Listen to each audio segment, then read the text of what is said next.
अस्सलाम वालेकुम सज्जनों ते बेलियो जनाब है देसी घे पाता है कढ़ाई च एक तो अखा च इधर धुआं पई जाता इधर होना मैं देसी घे पाता है जनाब इनू जरा गर्म कर लीए तो ये गुड़ वाले मैं चौल पकाउण लगा जी।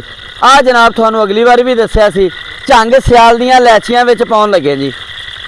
ये झंग सियालों मंगाइयां जी इलायचियां वो पाउण लगे हैं तो गुड़ वाले चौल तैयार करते पे वो थोड़े भरावां नू दिखालन लगे हैं कि चौल होने लगे तैयार जरा देसी घे नू तड़का लग लवे तो उस तो बाद आप अगला सिलसिला तुहानू दसदे हैं। ये सिर्फ इलायची पाई है तो देसी घे पाया जी। हाँ जी ये गुड़ वाले चौल पकन लगे आ लियाओ जी गुड़ वाले चौलों का पानी लियाओ। ये ना जी साढ़े घर का गुड़ सीगा ते अस्सू कत्ते का बनया आ वो मैं क्या इत्थे टाइम ज़्यादा लगना तो इनू हैं पौनी लैके आ बई जल्दी लैके आओ जल्दी। 4 प्यालियाँ 3 प्यालियाँ चावल है 6 प्यालियाँ पानी पैना जी। इस 4 असी गुड़ च पहले पातियाँ सी वो तुहानू पका के दिखालन लगे। पौनी ले आओ जी पौनी। आ जिहड़ा अपने मुरब्बियां दा गुड़ हुंदा ना जी इहदे विच फिर वो खोरी दे कख टोक दे इदां ज़रात आ जांदे इनू इदां पुन लईए तो ज़रा होर सोहना हो जांदा। सफाई तो निसफ ईमान आ। बिस्मिल्लाहिर्रहमानिर्रहीम ये गुड़ वाले चौल पकाउण लगे हैं जी वो मैं तुहानू दिखालन लगा अपने भरावां नू ते पाता पानी ठीक है जी। यह जिहड़ा इन्ना रह गया ना इस थोड़ा जिहा पानी होर पा दो 2 प्यालियां च पानी पा लियाओ जल्दी ले आओ जल्दी।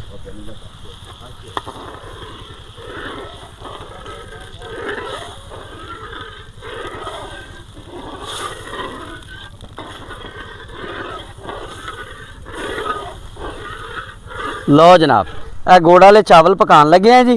पानी जो ही पक गया ना जी 2 प्यालियां मिन के पाइयो जी उधर दिखाओ नलके ते वो पानी मेजरमेंट हो रही है। 3 प्यालियां चौल है 6 प्यालियां पानी पा देना 2 रोड़ियां गुड़ दियां पाइयां सी। इधर आ जाओ बस इत्थे खड़े हो के मराई चलो ले आओ जी ले आओ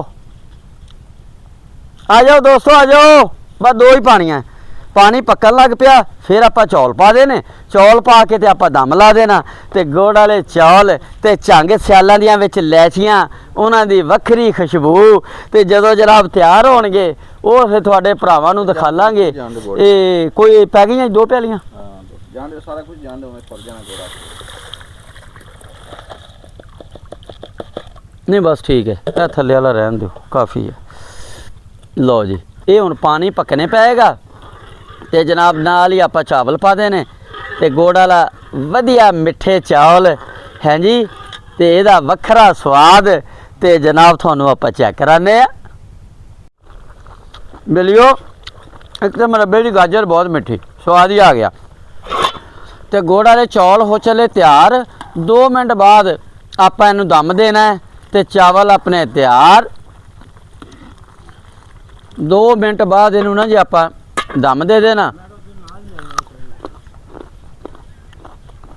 साफ पानी की सब्जी होवे उहदा फिर जायका ही वखरा मिठी बहुत है गाजर माशाल्लाह जी माशाल्लाह।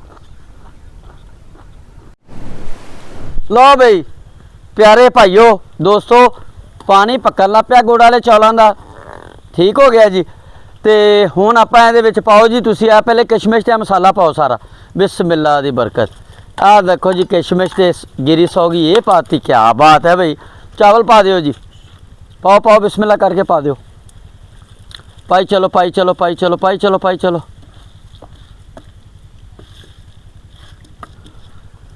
लो जी गुड़ वाले मिठे चौल तैयार होने लगे है वो मैं क्या भरावां नू दिखा लीए पानी पकने पै गया सी यह चीज़ां पै गई विच माशाल्लाह भी माशाल्लाह। गिरी सौगी का तो वखरा ही विच ते इलायची झंग सियालों की लहदा खुशबू आ रही है वाह बई वाह। लो जनाब ये हुण तैयार होंदे पे फिर इनू दम देवांगे तो तुहानू दिखालदे हैं। हाँ जी मुंशी साहब आ लो जी आ इधर अगे आके दिखाओ जी आ मुरब्बे दियां ना जी आ दिखाओ जी आ चकंदर आ गए जी इत्थों ही पट्टे डेरे तो हाजी साहब दे आ गाजर आ गई हैं जी। वह बच्चा भी गाजर लैके आया सलाद ले बई तो आ मूलियाँ आ गई इनू धोवो बई हुण सलाद का फिर समान तैयार कर दे धोवो भी इन्हां नू। लो बई होर दोस्तों ठीक ठाक हो कमेंट दे विच दस्सिया करो बई कि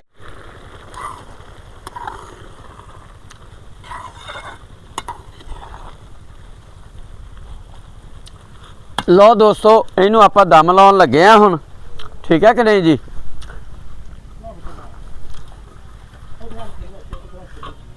ਗਿੱਲਾ ਕਰਕੇ ਨਾ ਪਾਉਣਾ, ਉਹਦਾ ਲਾਣੇ ਆ ਦਮ।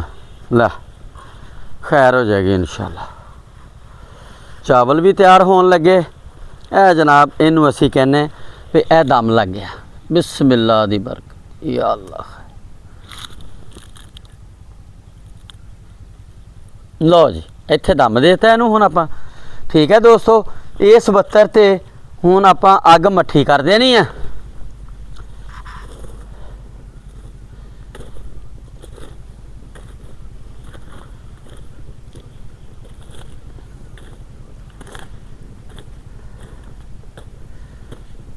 ਲਓ ਜੀ ਠੀਕ 5-7 ਮਿੰਟ ਬਾਅਦ ਗੁੜ ਵਾਲੇ ਮਿੱਠੇ ਚੌਲ ਤਿਆਰ।